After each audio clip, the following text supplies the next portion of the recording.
இந்த வீடியோக்குள்ள பொறுத்த முன்னாடி ஒரு 2 இன்ஃபர்மேஷன். ஒன்று வந்து பார்த்தீங்கன்னா, நம்ம சேனலில் பல வீடியோக்கள் போட்டிருக்கோம். ஆண்களுடைய உடல்நலம், பெண்களுடைய உடல்நலம், கர்ப்பிணிகள், தாம்பத்தியம், லவ் டிப்ஸ், குழந்தையுடைய ஆரோக்கியம், இந்த மாதிரியான பல விஷயங்கள் போட்டிருக்கோம். எல்லாமே வந்து பார்த்தீங்கன்னா பிளேலிஸ்ட்டில் தனித்தனியாக பிரிச்சே கொடுத்துருக்கேன். ஸோ நீங்கள் எந்த விஷயத்தை அதிகமாக தெரிஞ்சுக்கணும் விரும்புனீங்களோ அந்த பிளேலிஸ்ட்டில் போய் நீங்கள் ப்ளே பண்ணி பார்த்தீங்கன்னா அது ரிலேட்டடான பல விஷயங்கள் உங்களால் தெரிஞ்சுக்க முடியும். இரண்டாவது வந்து பார்த்தீங்கன்னா, நம்மளுடைய சேனலில் இப்போ வந்து நான் ஃபேஸ்புக்லையும் ஓப்பன் பண்ணியிருக்கேன். ஃபேஸ்புக்கில் வந்து ஆரோக்கியமாக வாழ்க அப்படின்னு ஒரு ஃபேஸ்புக் ஓப்பன் பண்ணியிருக்கேன். ஸோ அதோடைய லிங்க் நீங்கள் பார்த்துட்டு இருக்க வீடியோக்களை டிஸ்கிரிப்ஷனில் கொடுத்துருக்கேன். அந்த லிங்க் கிளிக் பண்ணுங்கள், ஒரு பேஜ் ஓப்பன் ஆகும். அந்த பேஜை லைக் பண்ணி வச்சுக்கோங்க, அந்த பேஜை ஃபாலோ பண்ணுங்கள். இனி யூடியூப் போலவே நீங்கள் ஃபேஸ்புக்லையும் வீடியோக்கள் பார்க்கலாம். சரி, வாங்க இன்னைக்கு நம்ம இந்த வீடியோக்குள்ளே போகலாம். சர்க்கரை நோய் என்பது ஒரு குறைபாடு. இதில் உடலில் உற்பத்தியாகும் இன்சுலின் எனும் ஹார்மோனின் அளவு போதுமானதாக இல்லாததனால் இரத்தத்தில் உள்ள சர்க்கரை அதாவது குளுக்கோஸின் அளவு குறிப்பிட்ட அளவை விட மிக அதிகமாக உயர்கிறது. இன்சுலின் என்பது ஒரு ஹார்மோன். இது கணையத்திலிருந்து சுரக்கிறது. இந்த இன்சுலின் இரத்தத்தில் உள்ள சர்க்கரையின் அளவை கட்டுப்படுத்தி சீராக வைத்துக் கொள்ள உதவுகிறது. ஒரு குழந்தைக்கு இன்சுலின் குறைவாக சுரக்கும் போதோ அல்லது முழுமையாக சுரக்காத நிலை ஏற்படும் போதோ இரத்தத்தில் உள்ள சர்க்கரையின் அளவு உயர்கிறது. இதனை தான் டைப் 1 டயபெட்டிஸ் என்று சொல்வார்கள். மேலும் சுரக்கப்பட்ட இன்சுலினான ஹார்மோன் அளவுகளை உடல் அங்கீகரிக்க முடியாத நிலையால் இரத்தத்தில் உள்ள சர்க்கரை அளவும் அதிகரிக்கிறது. இதைதான் டைப் 2 டயபெட்டிஸ் என்பார்கள். டைப் 1 டயபெட்டிஸ் குழந்தை பருவத்தில் எந்த காலகட்டத்திலும் ஏற்படலாம். ஆனால் பொதுவாக 6 முதல் 13 வயதிற்குள்ள காலகட்டத்தில் தான் டைப் 1 டயபெட்டிஸ் தோன்றுகிறது. டைப் 2 டயபெட்டிஸ் முக்கியமாக வாலிப பருவத்தில் தோன்றுகிறது. ஆனால் தற்போது அதிக உடல் எடை உள்ள பிள்ளைகளுக்கும் சீக்கிரமாகவே தோன்றுகிறது. எந்த பிள்ளைகளுக்கெல்லாம் டைப் 2 டயபெட்டிஸ் ஏற்படக்கூடிய ஆபத்து அதிகம் உள்ளது தெரியுமா? சிறுவர்கள் மற்றும் வளரும் பருவத்தினர். நான் சொல்லக்கூடிய இந்த நிலைகள் அவர்கள் காணப்பட்டால் அவசியம் 10 வயதிலிருந்தே ஒவ்வொரு 2 ஆண்டிற்கு ஒரு முறை காலை உணவிற்கு முன் இரத்தத்தின் உள்ள சர்க்கரையின் அளவை நீங்கள் பரிசோதிக்க வேண்டும்.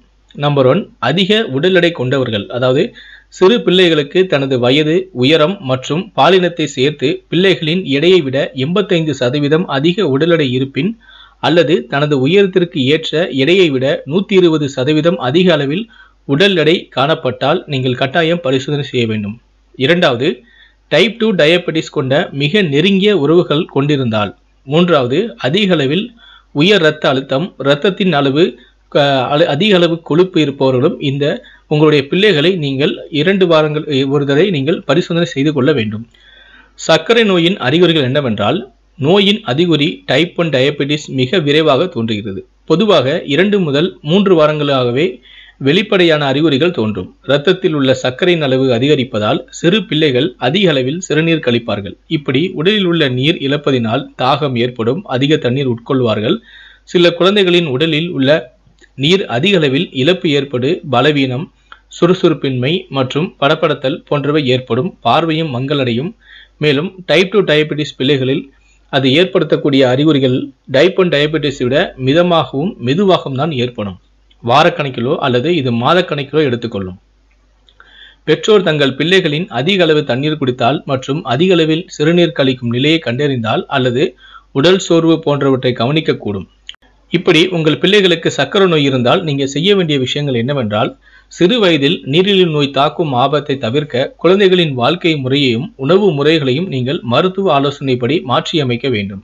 அதற்கான சிகிச்சைகளையும் நீங்கள் எடுத்துக்கொள்ள வேண்டும். அக்கறை காட்டாவிட்டால் பார்வை போதல், சிறுநீரகம் செயலிழப்பு, இதயம் சம்பந்தமான நோய்கள் வருவதற்கான சாதகமாகிவிடும். பெற்றோர் குழந்தைகளின் காலை உணவில் அதிக கவனம் எடுத்துக்கொள்ள வேண்டும். ஒழுங்காக சாப்பிடுகிறார்களா என்பதை நீங்கள் கண்காணிக்கவும் வேண்டும். நொறுக்கு தீனிகளை கொடுப்பதையும் தவிர்க்க வேண்டும்.